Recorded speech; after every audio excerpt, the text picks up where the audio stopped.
Oi, oi, oi, concurseiro, seja muito bem-vindo de volta. Hoje a gente segue aí com o edital do TCE, paramos no item 1.4, depreciação. Depreciação é um assunto que caiu na prova do ano passado, lembra que a Larissa falou pra gente? E caiu para fazer conta, viu? Não foi para conceituar. O que isso quer dizer pra gente nesse momento? Sinceramente, não dá para saber se eles vão repetir a dose e a gente vai ter que fazer conta de novo, ou se eles vão vir agora pedindo conceitos. O que eu sei dizer para você é que se você ficar comigo até o final desse vídeo, eles podem pedir o que eles bem entenderem que a gente vai conseguir fazer. Beleza? Então vamos comigo?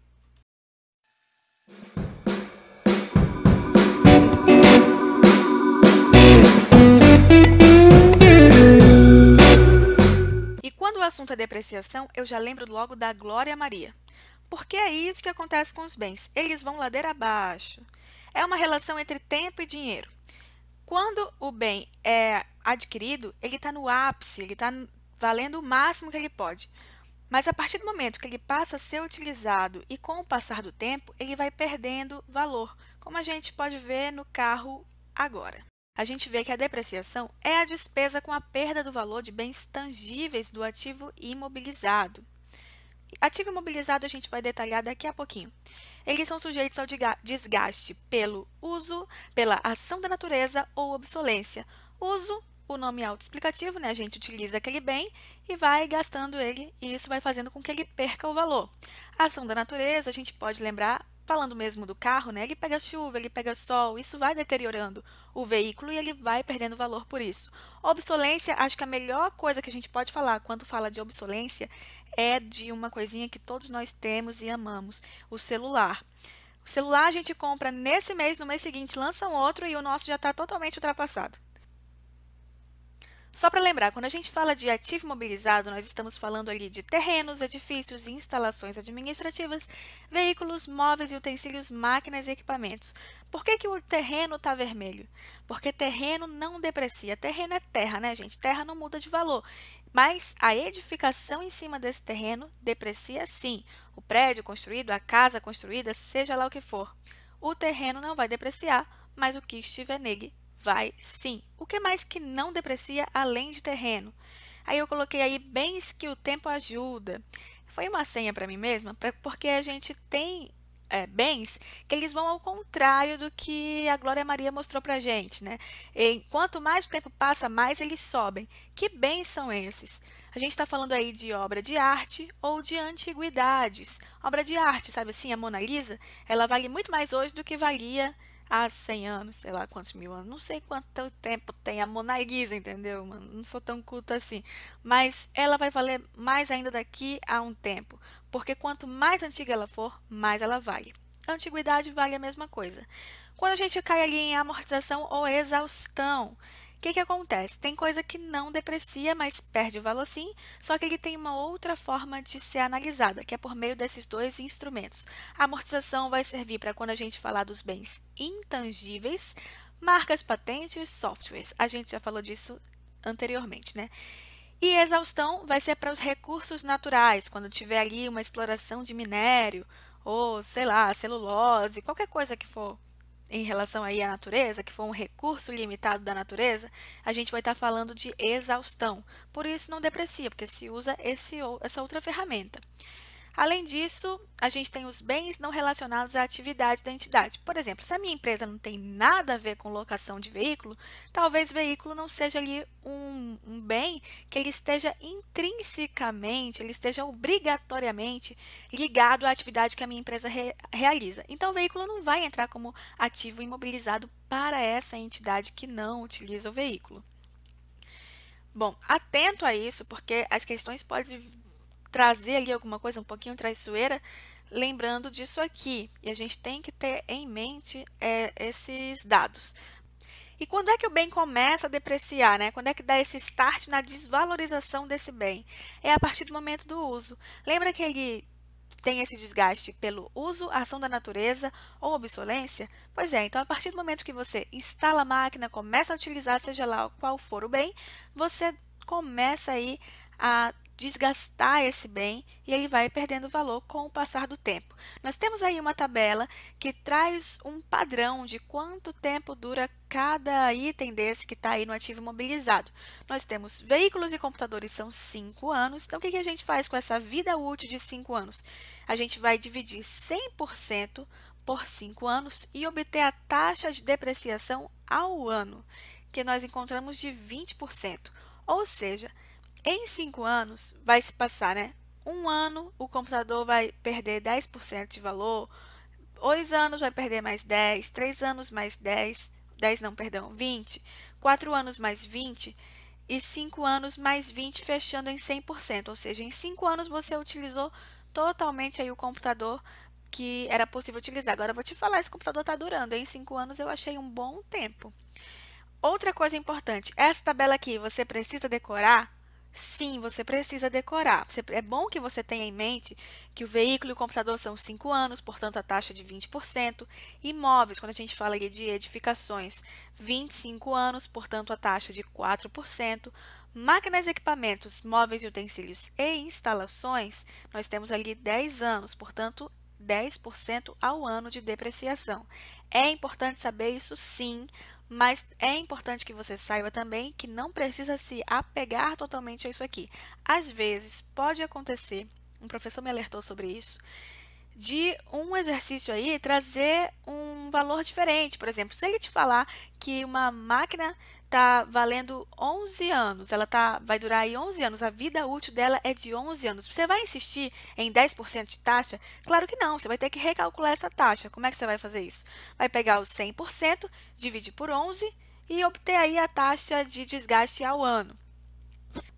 Vamos falar agora sobre o valor contábil. O que é isso? Quando um bem já está com a sua depreciação em curso, mas ainda não foi totalmente depreciado, nós podemos encontrar esse tal valor contábil, que é o quanto ele vale hoje. Já teve a depreciação e hoje ele está valendo isso aqui. Como é que a gente obtém isso? Primeiro, a gente pega o valor de custo da aquisição, ou seja, por quanto a gente comprou aquele bem, e reduz dele a depreciação acumulada. Assim, a gente vai obter o valor contábil. Agora, o que é essa depreciação acumulada que a gente ainda não falou até aqui? Seguinte, lembra que no começo desse vídeo eu falei que a depreciação é uma despesa com a perda de valor dos bens tangíveis? O que a gente faz com uma despesa, onde é que a gente coloca essa despesa como conta, né? Ela é uma conta que vai ali para o resultado. Como é uma despesa de depreciação, despesa vai para o resultado, não é patrimonial. Ela também pode vir como encargo de depreciação. Qual é a conta patrimonial que vai cuidar também da depreciação? É a depreciação acumulada. Então, enquanto eu vou debitar na despesa, porque despesa se debita, eu vou também creditar ali no ativo na depreciação acumulada. Por que creditar no ativo? Porque ela é uma conta redutora do ativo. Então, no final do exercício, o que acontece com uma conta de resultado? Ela zera, certo? E a patrimonial vai zerar? Não. Então, enquanto a depreciação a despesa de depreciação vai zerar ao fim de cada exercício, a acumulada vai resgatando esse valor e a gente vai saber o quanto já se perdeu, já que a despesa de depreciação vai anular. Todo ano vai ser a mesma despesa de depreciação, seguindo ali aquele padrão da taxa, enfim, não sei se isso muda com fatores reais aí, mas dentro da academia, por enquanto a gente estuda esse assunto, vai ser o mesmo valor. Agora vamos falar de valor residual. O que é isso, né? O valor residual, às vezes, ele pode ser confundido com o valor contábil, mas ele não tem absolutamente nada a ver com o valor contábil. O valor residual é uma coisa e o valor contábil é outra coisa. Então, o valor residual, ele é aquele que não deprecia. É o valor assim, você comprou o tal do seu carro, daí sei lá, o fabricante disse que ele, por mais que você utilize durante os 5 anos que são previstos aí, ele ainda vai estar valendo X reais ali. Então, por mais que deprecie, aquele valor ali não vai depreciar. Eu gosto de pensar assim para pensar no valor residual. Já o contábil, como a gente já viu, é justamente o que deprecia, né? Então, um não tem nada a ver com o outro. Bora ler aqui como ele colocou. O valor residual, valor que não deprecia, diferente do valor contábil, é o valor provável de um bem após totalmente depreciado. Então, para encontrar o valor, aliás, a gente não encontra o valor residual. A questão traz esse valor residual e a gente tem que aprender a trabalhar com ele. Como é que a gente faz isso? A gente vai pegar o valor do custo de aquisição, reduzir o valor residual e obter o valor contábil. A partir disso, a gente vai poder trabalhar com o valor contábil. Eu vou mostrar isso melhor num exercício, mas é importante só que você saiba que a gente não pode, de forma alguma, depreciar o valor residual, porque ele é justamente aquilo que não se deprecia. O valor contábil, ele também, a gente pode pensar ele como valor depreciável, e o residual é justo ao contrário disso. Então, nada de confundir um com o outro, porque um não tem nada a ver com o outro, tá bom? E é a partir desse momento que depreciação mostra para a gente aí alguns cálculos, por causa do método linear ou cotas constantes, que são métodos, é o mesmo método, tá? São dois nomes para a mesma coisa, da gente calcular aí a depreciação. Outro método muito famoso também que a gente utiliza aí, que as questões pedem, é o método da soma dos dígitos, ou método Colli, ou método das cotas decrescentes. Acabei de notar que esqueci um E, mas vai ficar assim mesmo. Seguinte, existem outros dois métodos que eu vou explicar aqui. Agora, sobre o método linear e o método da soma dos dígitos, eu já falei recentemente. Então, vou deixar aí na descrição e você clica e vai para onde eu fiz questões sobre isso. Porque para fazer esse eu teria que passar para a lousa, enfim, e esse vídeo já está grandinho. E se você olhar lá o material que eu deixei nos vídeos e achar que ainda falta alguma coisa, só deixa aí nos comentários se queria ver mais alguma questão, ou talvez coloque uma questão aí que você gostaria de ver eu fazendo, e eu vou fazer, vou completar aí o material. Mas como já fiz essa parte anteriormente no gabarite, você pode verificar aí o que já existe. Esses dois métodos que a gente está vendo aqui embaixo, o método das unidades produzidas e método das horas trabalhadas, são muito parecidos, eles são assim quase irmãos. Como é que funciona?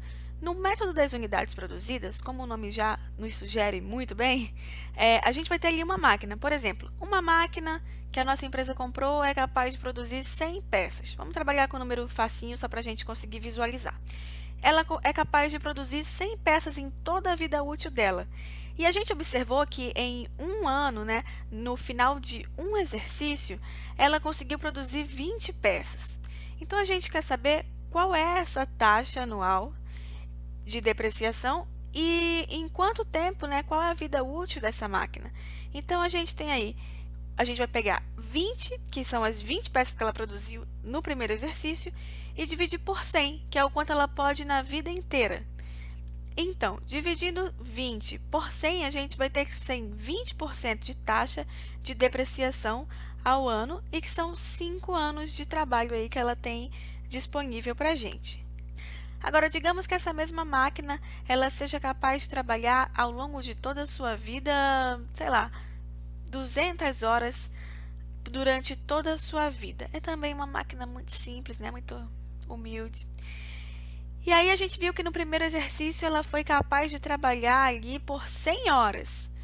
Então, a gente consegue visualizar que ela depreciou no primeiro exercício 50%, né? Metade do tempo que ela tem ali de funcionar. Então, isso quer dizer que ela vai ter vida útil ali de 2 anos, se seguir no mesmo ritmo. Só mais uma coisinha antes da gente fechar. Eu sei que o vídeo está longo, mas vamos só terminar esse assuntinho. Depreciação acelerada. O que é isso? Seguinte, se a empresa ou a entidade, enfim, ela trabalha só durante um turno e essa máquina ou esse bem, seja lá o que for, está ligado durante 8 horas, ou seja, um turno, ele vai multiplicar a taxa de depreciação por 1, ou seja, vai mudar nada, é a taxa normal, a depreciação normal. Agora, se essa mesma máquina trabalha em 2 turnos, ou seja, são 2 turnos de 8 horas, aí já não vai multiplicar por 1. Aí a taxa de depreciação deve ser multiplicada por 1,5, para compensar esse tempo aí que ela fica ligado a mais. Agora, se ela trabalhar os 3 turnos, ou seja, 3 turnos de 8 horas, né, o que acontece muito no distrito industrial aqui, onde eu estou no Amazonas, nesse caso, a gente vai ter que multiplicar por 2. Então, só tenha essas taxas em mente, tá? Quando for um turno, multiplica por 1, 2 turnos por 1,5 e 3 turnos por 2. Isso aí a gente chama de depreciação acelerada. Basta saber que vai multiplicar a taxa pelo valor aí correspondente à quantidade de turnos, tá certo? Então é isso. Eu sei que esse vídeo ficou longo, desculpa, o assunto era um pouco grandinho, mas a gente conseguiu fechar e é mais um item do gabarito que vai embora. Se você tiver alguma dúvida, alguma questão, alguma crítica ou comentário, só deixar aí embaixo que eu vou estar de olho em tudo que você falar para mim, tá bom? Muito obrigada e até a próxima!